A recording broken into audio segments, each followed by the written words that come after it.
अब हम करेंगे इसकी एक्टिविटीज़ को परफॉर्म। तो सबसे पहले देखिए यहाँ पे है प्री लैब एक्टिविटीज़, जिसमें है HTML को सीखना।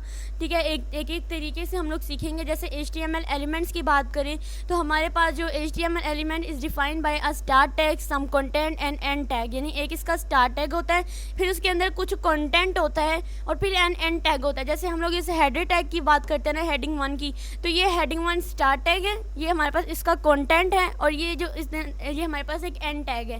तो इन तीन चीज़ों से मिलकर जो है हम लोग HTML के एलिमेंट्स जो होते हैं ना, इनको डिफाइन करते हैं।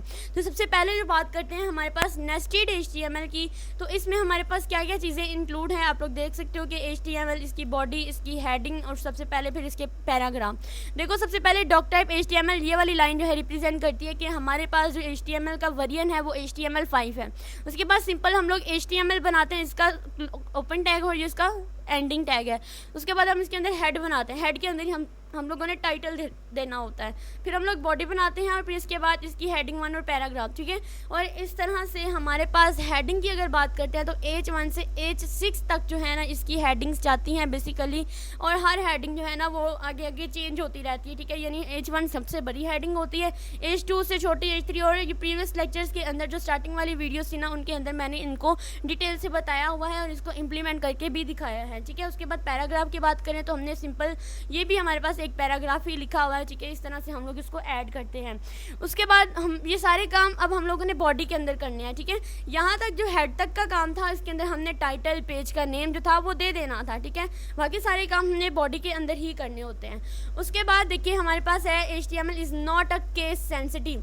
केस सेंसिटिव का मतलब होता है कि जो कैपिटल लेटर में होते हैं उनको हम लोग कैपिटल लेटर में ही लिखते हैं, जो स्मॉल लेटर में होते हैं उनको हम लोग स्मॉल लेटर में ही लिखते हैं। लेकिन ये केस सेंसिटिव नहीं है, हम चाहे तो इसको कैपिटल में भी लिख सकते हैं, इसको चाहे तो हम लोग स्मॉल लेटर में भी लिख सकते हैं, कोई जो है इशू नहीं बनेगा। ठीक है, इसके लिए कोई स्पेसिफिक नहीं कि हम लोगों ने लोअर केस में लिखने हैं चाहे कैपिटल लेटर में लिखने हैं, हमारी अपनी पे डिपेंड करता है। ठीक है, उसके बाद देखिए यही मैंने बात की हेडिंग 1 हेडिंग 2 की, तो मैं आपको इसको जूम करके दिखा देती हूँ।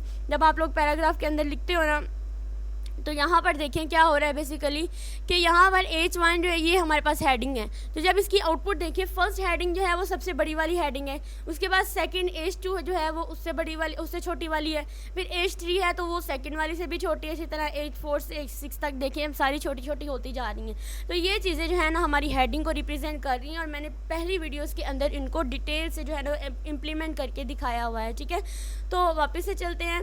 उसके बाद हमारे पास हेडिंग्स आर इम्पोर्टेंट होती हैं, क्योंकि हेडिंग्स की वजह से ही हम लोगों ने जब भी देखिए हम लोग अगर कोई टेस्ट भी देते हैं, कोई अपनी नोट्स बनाते हैं तो उसके अंदर हम लोग हेडिंग्स ज़रूर इंक्लूड करते हैं। तो हेडिंग्स जो है वो बहुत इंपॉर्टेंट होती हैं हमारे HTML स्ट्रक्चर के लिए। उसके बाद पैराग्राफ की बात करते हैं तो हम लोगों ने सिंपल P से पैराग्राफ, ठीक है, देखिए कितना सिंपल है। हेडिंग है तो मैंने उसको H से रिप्रेजेंट कर दिया, पैराग्राफ है तो उसको मैंने P से रिप्रेजेंट कर दिया। इसी तरह से देखिए पैराग्राफ किस तरह से लिखा हुआ है, मैं आपको यहाँ पर भी जूम करके दिखा देती हूँ। तो यहाँ पर देखिए ये चीज़, अब यहाँ पर ये है कि ये मेरी पैराग्राफ है, I am a first paragraph of heading, तो उन्होंने ये पैराग्राफ जो है वो एज आउटपुट मुझे शो करा दिया।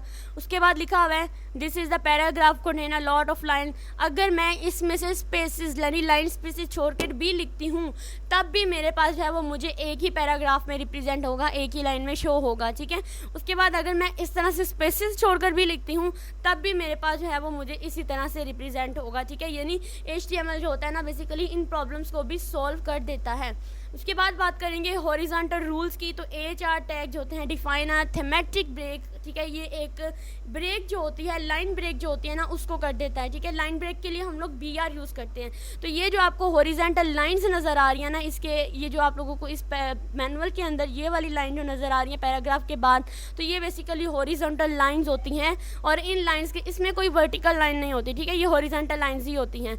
आपको यहाँ पर थोड़ा सा जूम करके दिखा देती हूँ कि इसके लिए क्या टैग यूज़ हुआ है। तो इसके लिए HR का टैग यूज़ हुआ है। जैसे ही मैंने एक पैराग्राफ लिखा उसके बाद HR का टैग आ गया, उसके बाद दूसरा आ गया, तीसरा आ गया। तो चलिए इसको इम्प्लीमेंट करके देखते हैं कि किस तरह से हमारे जो है वो लाइन ब्रेक जो है वो यानी हॉरिजॉन्टल रूल्स आते हैं अंदर। तो मैं यहाँ पर एक पैराग्राफ लिखती हूँ P के नाम से। ठीक है, मैं वहीं पे page.html ही यूज़ कर रही हूँ जो मैंने अपनी प्रीवियस वीडियोस के अंदर किया था। तो यहाँ पे मैं पैराग्राफ लिख देती हूँ I am a first paragraph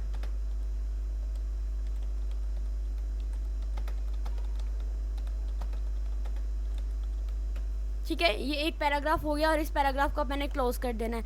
इसके बाद चाहती हूँ कि मेरे पास हॉरिजॉन्टल लाइन शो हो, तो मैं सिंपल क्या लिखूँगी, HR जो है ना वो लिख दूँगी।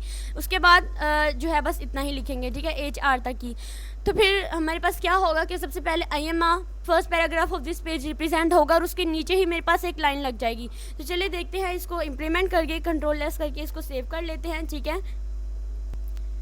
तो मेरा जो वेब पेज था वो इस HTML फोल्डर के अंदर मैंने सेव किया था page.html के नाम से। तो देखिए मैंने जैसे ही इसको ओपन किया, फर्स्ट पैराग्राफ ऑफ जो दिस वेब पेज जो है वो यहाँ पर लिखा गया और साथ ही नीचे एक लाइन जो है ना वो भी रिप्रेजेंट होगी। इसी तरह से अगर मैं सेकंड पैराग्राफ लिखती हूँ ना, सेकंड पैराग्राफ के लिए भी लिख सकती हूँ सेकंड पैराग्राफ, ठीक है। देखो सेकंड, नीचे लिख देती हूँ paragraph of this web page. अब देखो मैंने एक लाइन के अंदर नहीं लिखा, लेकिन मेरी जो आउटपुट आएगी वो मुझे एक लाइन में ही शो होगी।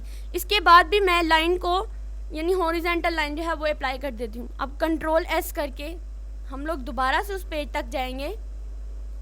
तो जैसे ही मैंने इसको रिफ़्रेश किया तो मेरे पास सेकंड लाइन भी आ गई और नीचे ये भी आ गया, ठीक है। अगर मैं चाहती हूँ कि मैं लिखूँ आई एम सेकंड पैराग्राफ और ये जो ऑफ द वेब पेज है ना वो इस पैराग्राफ के नीचे वाली लाइन पे आए, तो तब मैं क्या करूँगी, यहाँ पर आई एम सेकंड पैराग्राफ के बाद जो है ना BR लिख दूँगी, जो कि क्या करेगा, बेसिकली मेरी लाइन को जो है वो ब्रेक कर देगा।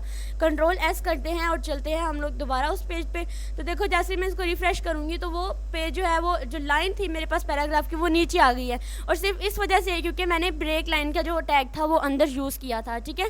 तो इसी तरह से हम लोग जो है ना इन सब चीज़ों को यूज़ करते हैं। उसके बाद नेक्स्ट चलते हैं HTML स्टाइल्स देते हैं। तो HTML स्टाइल्स क्या होता है, जैसे हम CSS स्टाइल्स देते हैं, जैसे कलर हो गया, फॉन्ट साइज़ हो गया, और इस तरह से बहुत सारे स्टाइल्स देते हैं। तो HTML स्टाइल एट्रीब्यूट जो होते हैं, बेसिकली हमारे पास जो होते हैं, हम लोगों ने अपने टैग्स को स्टाइल देना होता है, अपने जो भी अंदर कंटेंट होता है उसको स्टाइल देना होता है। तो इसका जो सिंटैक्स है वो ये, टैग नेम के आगे मैंने स्टाइल लिखना है, इक्वल कर देना है इसकी प्रॉपर्टी क्या है और प्रॉपर्टी की वैल्यू क्या है। जैसे मैंने स्टाइल देना है कि मेरे पास ये कलर आए, ठीक है, जैसे बैकग्राउंड कलर है तो यहाँ पे उसकी वैल्यू के मेरे पास जो है वो कलर, फॉर एग्जांपल मैं कहती हूँ रेड आ जाए। अब देखो यहाँ पर इस कोड के अंदर उन्होंने कलर दिया हुआ है, तो हम इसी कोड को फॉलो करते हुए ना अपने जो वेब पेज थे उसको कलर देते हैं। जैसे यहाँ पे उन्होंने लिखा हुआ है फर्स्ट हेडिंग, तो H1 है, ठीक है, H2, ये नीचे सारे पैराग्राफ दिए हुए हैं। तो हेडिंग उन्होंने क्या, जो फर्स्ट हेडिंग थी उसको उन्होंने क्या दिया हुआ है, फर्स्ट हेडिंग उन्होंने स्टाइल दिया हुआ है बैकग्राउंड कलर। सबसे पहले तो जो पूरी बॉडी है ना उसको उन्होंने बैकग्राउंड कलर दिया हुआ है ब्लू कलर का। तो चलिए हम लोग भी इसको कलर दे देते हैं ब्लू कलर का। तो हम जाएंगे अपने यहाँ पर, ठीक है, और जहाँ पर बॉडी लिखी हुई है वहाँ पर मैं लिख दूँगी स्टाइल इज इक्वल्स टू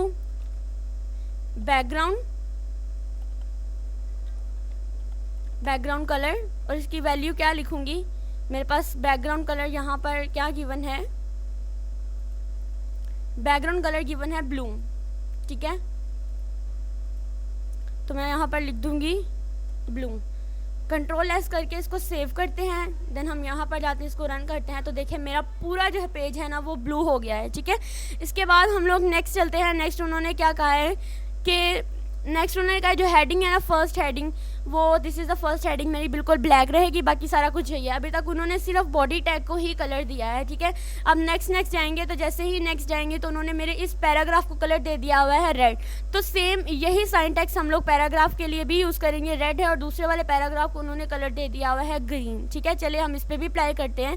तो सबसे पहले जो पहला पैराग्राफ है ना उसके अंदर हम लोग स्टाइल अप्लाई करते हैं, और इसमें क्या दे देंगे, बैकग्राउंड कलर, ठीक है। और बैकग्राउंड कलर हम क्या रखेंगे इसका, रेड, ठीक है। इसको भी कंट्रोल S करके सेव कर लेते हैं। देन हम लोग जाएंगे दोबारा से और इसको देखेंगे, तो देखिए मेरे पहले पैराग्राफ को कलर जो है वो मेरे पास आ चुका है, ठीक है। इसी तरह से आप लोगों ने क्या करना है, सेकंड पैराग्राफ पे भी ये स्टाइल देना है और उसका कलर जो है ग्रीन देना है। तो मैं आपको दिखा, सेकंड पैराग्राफ को मैंने ग्रीन कलर दिया। जैसे ही मैं इसको रिफ्रेश करूँगी तो मेरे सेकंड जो पैराग्राफ था ना उसको कलर आ चुका है ग्रीन, ठीक है।